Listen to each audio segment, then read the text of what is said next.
ले लिया वो पार हो गया। अन्यथा कोई ज्ञान विज्ञान इस दुरंत माया से पार कर सके असंभव है। ज्ञानिनाम अपि चेतांसि देवी भगवती सा बरादा कृष्ण मोहाय महामाया प्रेक्षति। जो ज्ञानिन कर चित अपरही बरियाई विमोह बस करही। अगर छूट सकता है जीव तो भगवान के नाम गुण लीला धाम का आश्रय लेकर उन्हीं के सहारे से, ये माया भगवान की दासी है, फिर मार्ग दे देती निकल जाओ। और जहाँ थोड़ा सा अहम हुआ तो प्रश्नवाचक चिन्ह लगा देती है।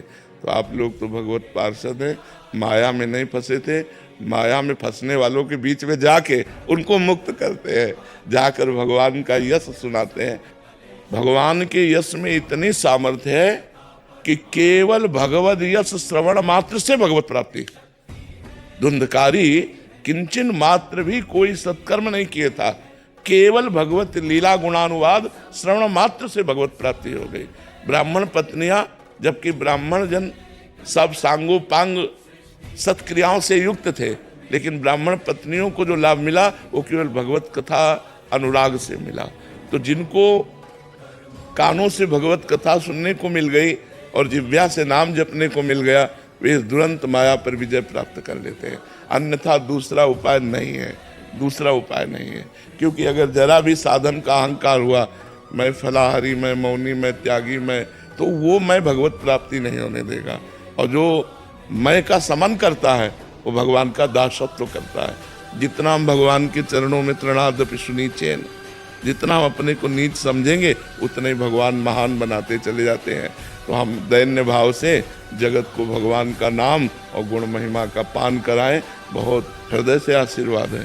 हाँ, स्वस्थ शरीर रहो और स्वस्थ बुद्धि रहे, दोनों स्वामी स्थित बुद्धि रहे और स्वस्थ शरीर रहे। और खूब डंके की चोट से भगवान नाम गुणगान करो, बस कोई परास्त नहीं कर सकता, कोई परास्त नहीं। सीम की चाप सके को तासु, बड़ रखवार रमापति जासु। भगवान जिसके रक्षक हैं उसकी सीमा को भी कोई नहीं छू सकता। तो खूब मस्त रह करके जगत मंगल करो। अपना मंगल तो उनके संबंध से पहले ही हो चुका है, जो हमारा संबंध है उससे हो चुका है।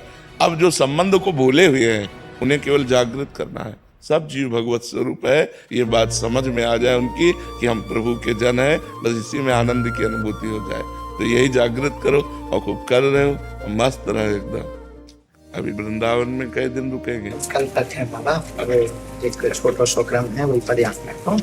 तो और के तो क्रम में कल की बैठक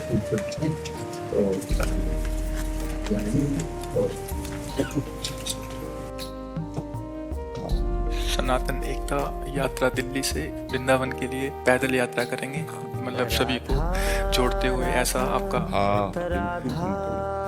सनातन ब्रह्म है,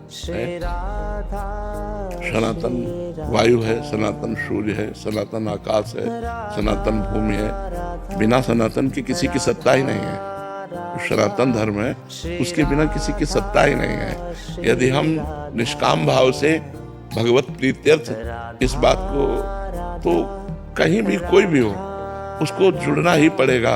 क्योंकि वायु से जुड़ना, सूर्य के प्रकाश से जीना, आकाश के नीचे रहना, धरती में रहना, ये सनातन में ही रहना है। ये सब सनातन ही है, ब्रह्म स्वरूप सनातन है। सनातन कोई किसी व्यक्ति के द्वारा स्थापित किया ही नहीं, ये स्वयंभू है।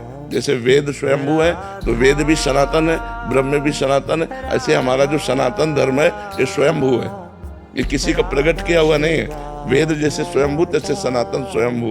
और भगवान जैसे आपके अंदर भावना प्रकट की ना, ये भगवान के द्वारा प्रकट की हुई भावना होती है, जो संसार के भूले हुए प्राणियों को भगवत धर्म में स्थित करे, परम प्रीतिमय जीवन व्यतीत करने के लिए प्रेरित करें। खूब महामंगल में ऐसे आनंद विनोद भगवान के नाम गुण लीला से बरसाइए, स्वयं डूबिए और औरों को डुबाइए खूब मंगल में। क्या हृदय से हम सहयोग कर सकते हैं बताइए? बस बीमार शरीर है इसलिए हृदय से केवल बात कर सकते। ये तो सब लीला है, कोई बीमार शरीर नहीं, आपकी लीला है। हम भी ऐसी कहते रहते, हमारा भी बुढ़ापे का शरीर है।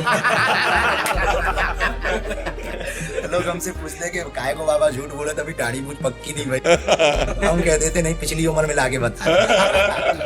ऐसी है आपकी कोई बीमारी नहीं, आपकी तो लीला है। महापुरुष तो भगवत स्वरूप भगवान महापुरुष तो ये सब लीला करते हैं। आपके दर्शन हो गए, खूब आनंद हुआ। और आप तो यात्रा में ही, आप ही के कारण तो हो पा रही। आप सब महापुरुषों की दया लीला से हमारे दादा गुरु जी निर्मोही अखाड़ा के शक्ति, उनको हनुमान जी का दूतार साक्षात। अंतिम समय में हमें ये पोटली दे गए संपत्ति की, इसी पोटली के दम पर आप तक आ पाए, संतों तक पहुंच पाए। महापुरुषों, बस आप महापुरुषों की कृपा बनी, मति ठीक बनी। हाँ बस खास बात, बिल्कुल बिल्कुल। अभी एक नया कर्म लिया, बहुत प्रसन्नता है, मन में बहुत आह्लाद है, जिसके लिए मैं हनुमान जी ने चुना है। ये तो आपकी लीला है, आप ऐसा कहो भी मार सके। जैसे आपके हृदय में भगवत प्रेरणा से ऐसे मनोरथ हो रहे हैं जो कि गुरुजनों की कृपा से ही संभव है, तो इसमें सावधानी क्या रखनी पड़ती है? मतलब जैसे जो एक कार्य वही करवाते हैं, बट हमारी तरफ से एक, अगर ये अपनी तरफ से सावधानी रखेंगे तो ये बच्चा कहाँ होंगे? बच्चा तो अपने उलकन में चलता, सावधानी तो माता पिता करते हैं। करो सदा तिनके रखवारी, जिम बालक राखे मातारी। माँ बच्चे को कैसे चलाती है? जब चलाना सिखाती ऐसे चलाती। तो ये ज्ञानी थोड़ी है, ये तो भगवान के प्रिय भक्त है, दास है, भगवान के शरणागत है। तो ऐसे भगवान चलाते हैं। सावधानी तो भगवान रखेंगे, ये तो बेपरवाही से चलेंगे। बच्चा तो बेपरवाही से चलता, सावधानी तो माता पिता को कर ले। हाँ, तुम्हारे बल हम दर्पत लाए, उनका बल वही सुरक्षा करते। हाँ, सावधानी बस यही रखनी है कि हम बच्चा है, बस हमारे दिमाग में बना रहे कि हम किनके बच्चा है। अजात पक्ष आयु मातरम। जैसे छोटे बच्चे के पंख नहीं निकले, वो केवल माँ की चोंच से लाया हुआ आहार से का ही भरोसा रखता है, ऐसे हम केवल कृपा पात्र जन है।